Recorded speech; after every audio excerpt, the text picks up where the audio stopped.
Hi, I'm Myron, and Wally and I would like to welcome you back to Desert Fire. This will be the last video in our free speech series before moving on to free religion or freedom of religion under the First Amendment. You in the dress. We're the Bias Speech Response Team from Frog State University, or FSU. You can't say what you're saying. Really? Stop honking, frat boy. You and your ugly dog are going to have to wait. Ugly dog? Really? Well, the moral to that story is don't make an ass out of yourself by making stupid statements.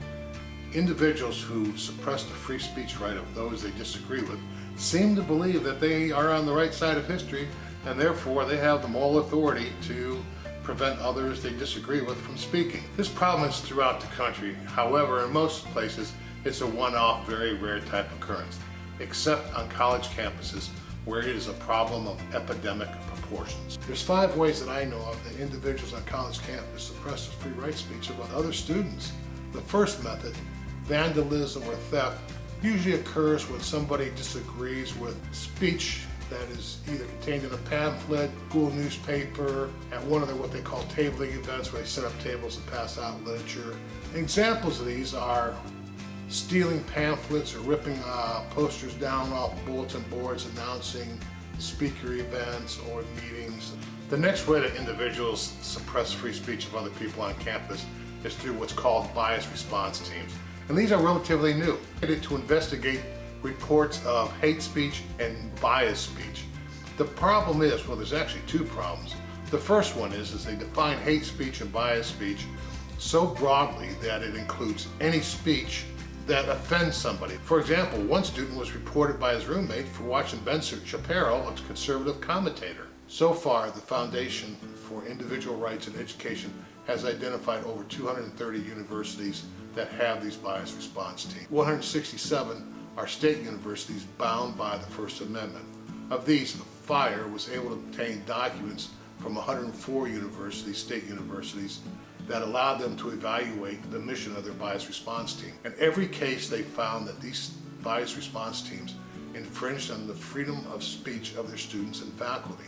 But even worse, 43 of them have assigned police to these teams to investigate speech that somebody deems offensive. What's more scary than a state organization creating a literal speech police force?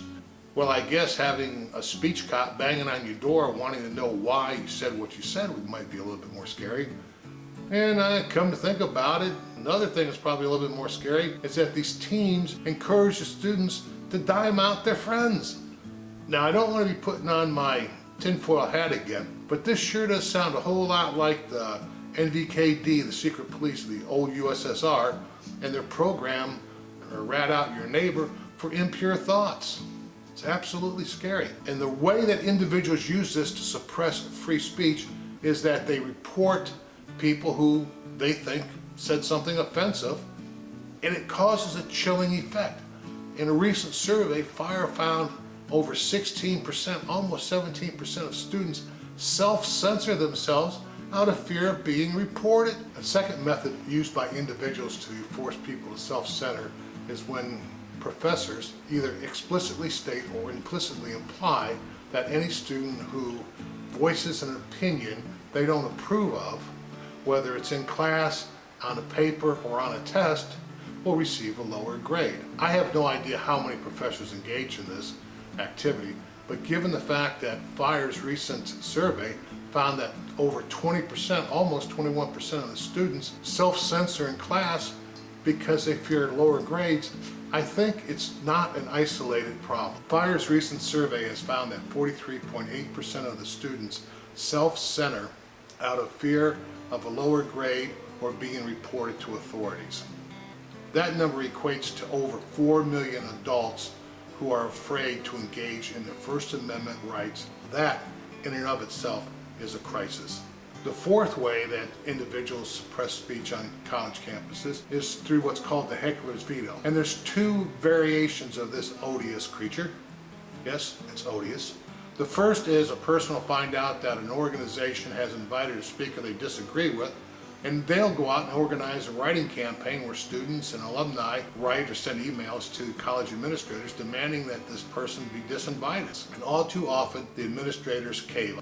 The second variant is a person will find out that a speaker's been invited to campus that they disagree with, and they'll organize a group of people that will go out and get tickets, which are free, and then they'll attend the event. But instead of attending the event to listen and maybe ask critical questions at the question and answer period, they'll disrupt the event by setting off stink bombs, smoke bombs, pulling fire alarms, blaring loud music, using bullhorns, chanting. It's interesting to note that the heckler's veto is not employed strictly against political speakers, but also includes comedians that the social justice warriors believe are not woke enough and shouldn't be allowed on campus.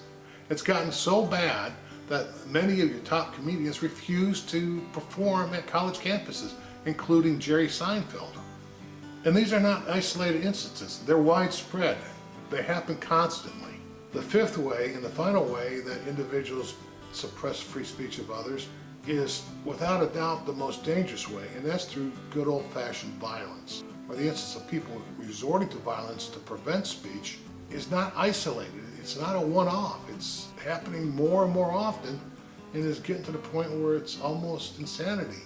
Probably the most reported case was at University of Berkeley, where a guy dressed all in black walked up to the person who was at a Turning Point USA table and just punched him in the face.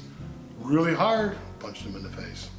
Okay, let me wrap all this up. Right now, the primary threat to our free speech rights come from organizations such as Antifa, most definitely, but to a greater extent comes from the universities and the students at the universities, or at least some of the students. And I find this very disheartening.